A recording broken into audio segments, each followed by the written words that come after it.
말씀은 내게 능력 주시는 자 안에서 라는 제목을 가지고 함께 은혜 나누기를 원합니다. 빌립보서는 옥중서신 중에 하나입니다. 옥중서신 하면 에베소서, 빌립보서, 빌레몬서, 골로새서, 이것을 옥중서신이라고 하는데요.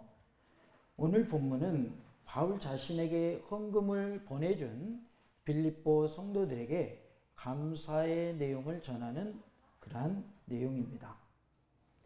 11절에 보면 어떠한 형편에든지 나는 자족하기를 배웠노니 라고 말씀을 하고 있습니다.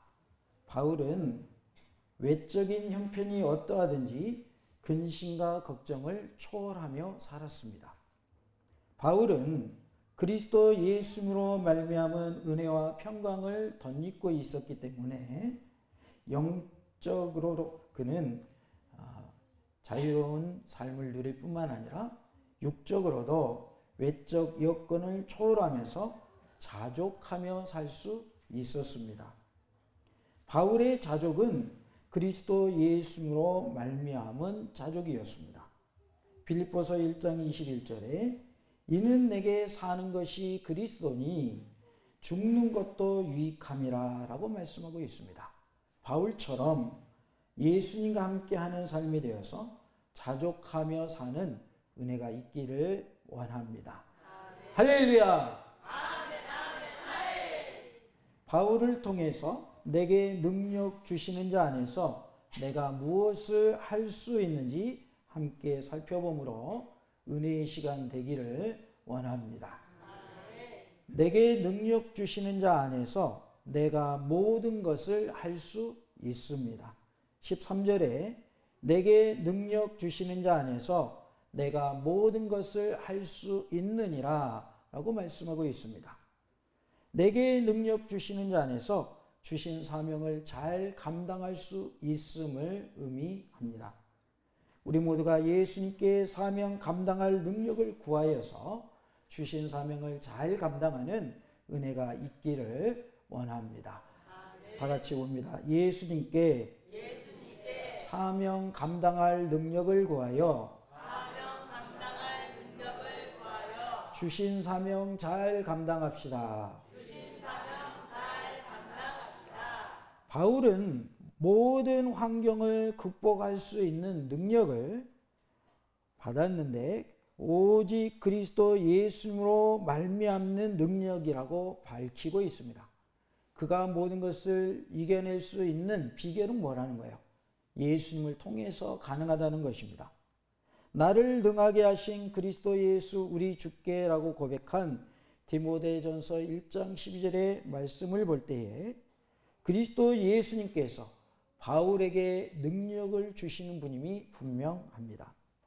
바울은 그리스도 예수님께서 어떤 환경 속에서도 승리할 수 있는 능력을 주시는 분임을 믿고 이것은 믿었고 이것은 그의 철저한 신앙 고백이었으며 강한 확신에 의해서 되어지는 고백인 것입니다. 그래서 하나님의 능력, 예수님의 능력으로 그는 모든 상황 속에서 이겨낼 수 있었다라고 고백하고 있는 것입니다.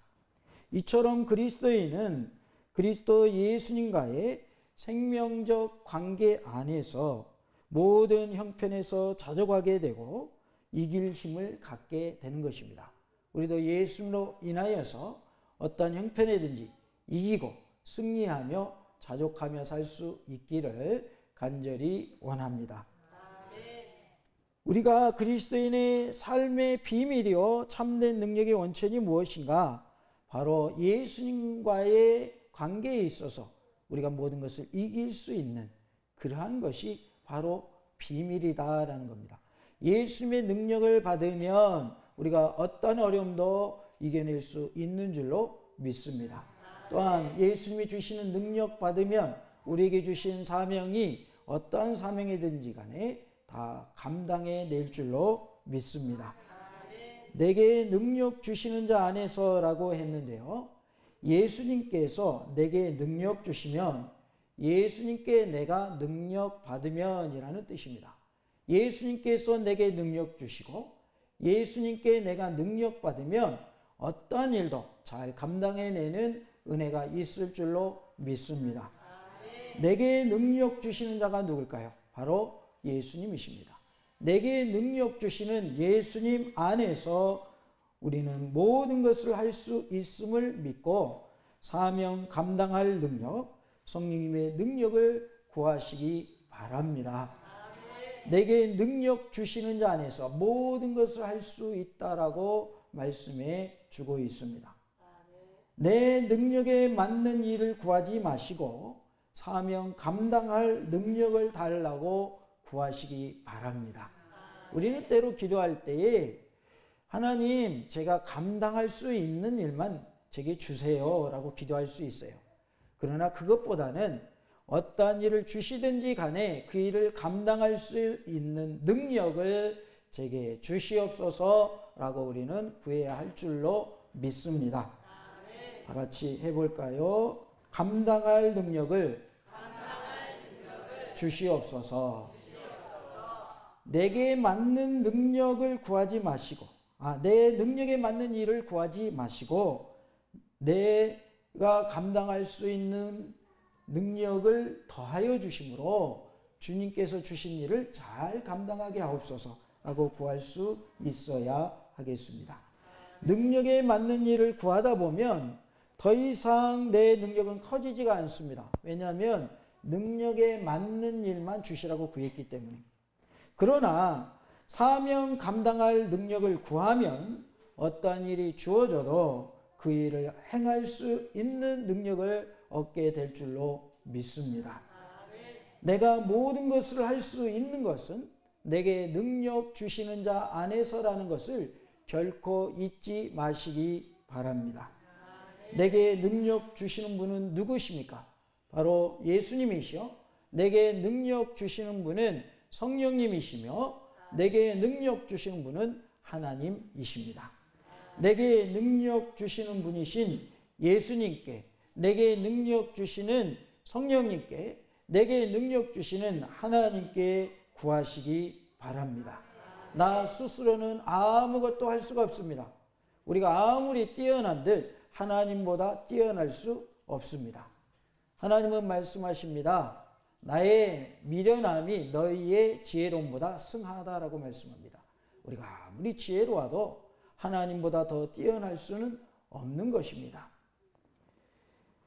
나 스스로 아무것도 할 수 없기 때문에 우리는 예수님의 능력을 받아야 하고 성령님의 능력을 받아야 하고 하나님의 능력을 받아야 합니다. 예수님께서, 성령님께서, 하나님께서 내게 능력 주셔야 우리가 맡은 사명을 잘 감당할 수 있습니다. 하나님의 능력은 무한합니다. 하나님의 능력을 제한해서는 안 됩니다. 우리는 하나님이 내가 생각하는 정도의 하나님인 양 그렇게 잘못 생각할 수가 있습니다. 그러나 하나님의 능력은 무한하며 끝이 없는 줄로 믿습니다.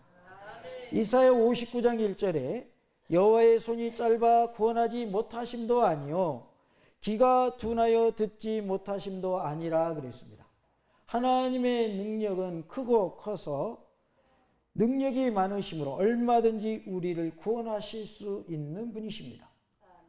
하나님께서 손이 짧아서 우리를 구원 못하시는 거 아닙니다. 하나님께서 귀가 둔하여서 우리의 기도를 듣지 못하시는 것이 결코 아닙니다. 하나님의 능력을 제한하지 마시고 능력의 하나님을 믿으시기 바랍니다. 스가랴 4장 6절에 그가 내게 대답하여 이르되 여호와께서 수룹바벨에게 하신 말씀이 이러하니라. 만군의 여호와께서 말씀하시되 이는 힘으로 되지 아니하며 능력으로 되지 아니하며 오직 나의 영으로 되느니라 라고 말씀하고 있습니다. 우리가 할 수 있는 것은 힘으로도 되지 않고 능력으로도 되지 아니하며 오직 성령님의 능력으로 되는 줄로 믿습니다. 오직 나의 영으로 되느니라 할 때 나의 영은 곧 예수님의 영, 곧 성령님을 의미합니다. 성령님을 통해서만 우리에게 주심과 사명을 감당할 수 있는 줄로 믿습니다. 우리의 모든 일은 내 힘으로도 내 능력으로도 안 되고 오직 성령님을 통해서만 가능함을 믿으시기 바랍니다. 사명 감당은 성령님의 능력을 힘입어서 할 때 가능한 것입니다. 내 힘과 내 능력으로는 할 수 없습니다. 그러기에 우리는 성령님으로 충만해야 할 줄로 믿습니다. 다 같이 봅시다. 성령님으로 충만한 삶이 됩시다. 우리는 성령님께 구해야 합니다. 내게 능력 주소서. 우리는 하나님께 구해야 합니다. 성령님으로 충만케 하옵소서. 하나님의 능력을 받아서 성령님의 능력을 받아서 어떠한 사명을 주시든지 그 사명을 감당하고도 남음이 있는 은혜가 있기를 간절히 원합니다. 내게 능력 주시는 자 안에서 예수님께서 내게 능력 주시면 예수님께 내가 능력 받으면 주심과 사명을 잘 감당할 수 있는 줄로 믿습니다. 모든 일의 일체의 비결을 배웠노라 라고 12절에 말씀하고 있는데요. 모든 일은 특수한 상황과 평상적인 상황을 포함하고 있습니다. 바울은 모든 상황 가운데서 살아계셔서 역사하시는 그리스도 예수님의 능력을 의지함으로 복음 사역에 매진할 수 있었습니다. 우리도 하나님의 능력, 예수님의 능력, 성령님의 능력을 받아서 복음 사역에 매진하는 은혜가 있기를 원합니다. 여기서 비결을 배웠노라 라는 말은 신약 성경에서 본절에만 나오는데 비밀을 전수받다라는 의미를 갖고 있습니다. 일체의 비결을 배웠노라 그 말은 일체의 비밀을 전수받았노라 라는 뜻인데요. 바울은 그의 생활 가운데서 그리스도 예수님을 의지함으로 자족할 줄 알게 된 것에 대해서 하나님께서 그에게 비밀로 가르쳐 주셨다라고 말씀하고 있습니다. 하나님께서 자족하는 능력을 주셨다는 거예요. 그래서 그는 어떠한 상황 속에서 심지어 어디에서도 감옥에서도 자족하며 살 수 있었던 것입니다. 감옥 가면 편한 곳입니까? 아주 힘든 곳입니까? 아주 힘든 곳입니다. 그런데 그는 감옥에서도 기뻐하며 살았고 자족하며 살았으며 내가 기뻐하니 너희도 기뻐하라고 하면서 권면할 수 있었습니다. 사도 바울은 옥중에서 자족하며 살았듯이 우리 또한 어떠한 환난과 시련 속에서도 자족하며 살 수 있기를 원합니다. 이 세상에 더 이상 미련을 두지 마시고 예수님 안에서 자족하며 살면서 예수님의 복음, 천국 복음 전파에 앞장서는 1등 신자가 다 되시기 바랍니다. 다 같이 봅시다. 예수님의 복음, 천국 복음 전파에 최선을 다하는 1등 신자가 됩시다. 할렐루야! 주고받는 내 일에 참여한 교회가 너희 외에 아무도 없었느니라 라고 15절에 말씀을 하고 있습니다. 이것은 바울을 도운 교회가 빌립보 교회에는 전혀 없다고 말하는 것이 아니고요. 여러 교회가 바울의 복음 사역을 도왔으나 처음에는 다른 교회가 참여하지 않았으므로 빌립보 교회만 언급하고 있는 것입니다. 실제로 바울이 마게도냐를 떠나서 아가야로 갈 때에 빌립보 교회에는 다른 아무 교회도 그에게 물질적 도움을 주지 않았습니다.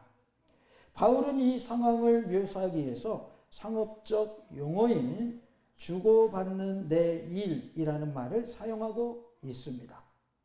이에 해당하는 원문은 부기의 대차 대조표, 즉 거래 계좌를 뜻하는데요.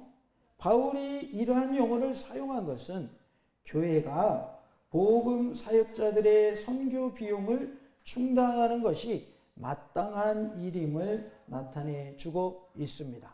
우리도 빌립보 교인들처럼 선교하는 일에 더욱 힘쓰는 그러한 은혜가 있기를 원합니다. 하나님은 선교하는 교회를 책임져 주시고 부흥케 하시고 자녀들이 잘 되고 후손들이 잘 되는 복을 주시는 줄로 믿습니다. 마가복음 9장 23절에 예수께서 이르시되 할 수 있거든이 무슨 말이냐, 믿는 자에게는 능히 하지 못할 일이 없느니라 라고 말씀하고 있습니다. 이것이 어떤 배경에서 나왔냐, 본문을 찾아가 보면 듣지 못해서 말하지 못하는 아들을 가진 아버지가 제자들에게 그 아들을 데리고 갑니다. 그래서 우리 아들을 좀 고쳐주시오. 근데 제자들이 아무리 해도 낫지를 않는 거예요. 그때 마침 예수님이 오셨는데 그 아버지가 우리 아이는 귀신이 끌고 가서 물속에도 빠지고 불에도 던져지고 또 갑자기 쓰러져서 거품을 품고 그럽니다. 그런데 당신의 제자들에게 와서 고쳐달라고 했는데 못 고쳤습니다. 할 수 있거든 고쳐주세요 그랬어요. 그랬더니 예수님이 뭐라고 말씀하시는 거예요? 할 수 있거든이 무슨 말이냐? 믿는 자에게는 능히 하지 못할 일이 없느니라 라고 말씀하여 주셨습니다. 예수님의 능력을 믿기만 하면 예수님께서 행하심을 믿으시기 바랍니다. 주님께서 하시면 되는 거예요. 내가 하려고 하나 되지 않아요. 그러나 예수님께서 하시면 되는 줄로 믿습니다. 귀신을 쫓아내시고 귀신에게 뭐라 하시냐면 다시는 이 아이에게 들어오지 말아라 하시면서 명하시는 장면이 나옵니다. 귀신이 나가는 것도 중요하지만 더 중요한 건 뭔지 아세요? 다시 들어오지 않는 겁니다. 우리가 말씀대로 살고 죄를 짓지 않고 사는 것 중요한데 더 중요한 것이 뭔지 아세요? 다시 죄를 짓지 않는 겁니다. 우리가 예수를 믿고 하나님의 자녀로 살고 거룩한 삶을 사는 것이 너무나도 중요한데 더 중요한 것은 그 거룩한 삶을 유지해 나가야 된다는 겁니다.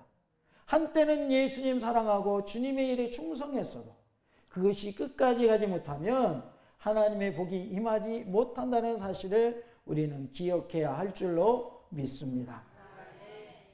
사도행전 20장 24절에 내가 달려갈 길과 주 예수께 받은 사명 곧 하나님의 은혜의 복음을 증언하는 일을 마치려 하면 나의 생명조차 조금도 귀한 것으로 여기지 아니하노라 라는 말씀이 나옵니다. 사도 바울은 예수님의 복음을 전하는 일에 있어서 자기의 생명을 조금도 귀한 것으로 여기지 않았습니다.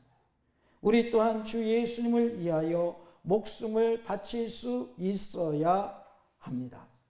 우리에게는 하나님의 은혜의 복음을 증언해야 하는 주 예수님께 받은 사명이 있습니다. 이 사명을 잘 감당하기 위해서 우리는 감당할 능력이 있어야 합니다. 그래서 우리는 감당할 능력 달라고 구해야 할 줄로 믿습니다. 충영교회 원로이신 신성종 목사님이 은퇴하신 후에 캄보디아와 인도에 선교를 다녀오신 다음에 신문 기자가 그를 찾아가서 인터뷰를 하는 내용 중에 천국과 지옥을 보았다고 하는 이 목사님의 말을 익히 들은 바가 있기에 또 그분이 천국과 지옥을 본 것에 대해서 책을 썼기에 그런 질문을 합니다. 천국과 지옥을 정말 보셨습니까? 그랬더니 이 신 목사님이 눈을 이렇게 쳐다보면서 나직히 말씀하십니다. 보았으니 떠났지요. 보지 못했으면 결코 천국 선교지에 갈 위인이 못 됩니다. 저라는 사람은 하고 대답했다고 합니다. 천국과 지옥을 환상으로 직접 보셨는데 이거는 개인적인 체험입니다만은 그 전에는 내가 한 일이 있고 하나님의 일을 많이 했기 때문에 큰 상급이 있을 것이라 그렇게 여겼다는 거예요. 그런데 천국에 갔는데 자기에게는 상급이 거의 없더라는 거예요. 그리고 어떤 자들이 가장 큰 상급을 받았는가 보았더니 순교한 자들, 복음 전한 자들이 가장 큰 상급을 받았더라는 거예요. 자신이 그동안 하나님의 일을 많이 했노라라고 생각을 했는데 하나님께서 환상을 보는 중에 무슨 말씀을 하시냐면 너는 내 영광을 다 받았다라고 말씀하셨다는 거예요. 너는 나를 위해서 일하지 않았고 너의 영광을 위해서 일했다라고 말씀하셨다는 겁니다. 그래서 지금까지 그 목사님이 했던 것들이 별 의미가 없다는 거죠. 그래서 우리의 모든 하는 일들은 하나님께만 영광이 돌려져야 할 줄로 믿습니다. 아무리 훌륭한 일을 하고 멋진 일을 해냈더라도 우리가 하나님의 영광을 가로채고 하나님의 영광을 가리는 일을 한다면 천국에 들어갈지 안 들어갈지도 장담할 수 없을 뿐만 아니라 간신히 천국에 들어갈지라도 상급은 없다라는 것을 우리는 기억해야 할 줄로 믿습니다. 그래서 기자의 질문에 내가 천국을 보았고 지옥을 보았으니까 선교지에 갔지요. 내가 그것을 못 보았다라면 나라는 사람은 선교지에 갈 사람이 아닙니다라고 말했다는 것입니다. 천국과 지옥이 없다라고 한다고 해서 천국과 지옥이 없어진 게 아닙니다. 천국과 지옥은 있습니다. 죽음 후에는 반드시 천국 아니면 지옥으로 가야 합니다. 이 사실을 믿으시기 바랍니다. 천국이 있다는 것을 믿는다면 우리가 어찌 복음을 전하지 않을 수 있습니까? 천국이 있고 지옥이 있다는 것을 믿는다면 어찌 우리가 예수님을 안 믿고 살 수 있냐 그 말이에요. 천국이 있음을 믿고 지옥이 있음을 믿는다면 우리는 예수님 안 믿고는 못 삽니다. 믿을 수밖에 없는 거예요. 왜? 천국 가야 하니까요. 천국 가는 것으로 끝이 아니라 천국에는 상급이 있는데 행한 대로 갚아주리라 말씀을 합니다. 특별히 복음 전하는 일, 하나님의 은혜로 또한 순교하는 일, 이 일에 우리가 쓰임받아서 저 천국에서 번쩍번쩍 빛나는 면류관을 받아 누리는 은혜가 있기를 간절히 원합니다. 예수님께서 내게 능력 주시면, 예수님께 내가 능력 받으면 주신 사명을 잘 감당할 수 있음을 믿으시기 바랍니다. 성령님께 사명 감당할 능력을 달라고 기도하여서 성령님의 능력 받아 주신 바 사명을 잘 감당하는 은혜가 있기를 간절히 원합니다. 특별히 우리에게는 전대의 사명을 주셨습니다. 이 사명을 잘 감당하여서 많은 영혼의 열매를 맺음으로 저 천국에서 상급받는 은혜가 있기를 간절히 원합니다. 할렐루야!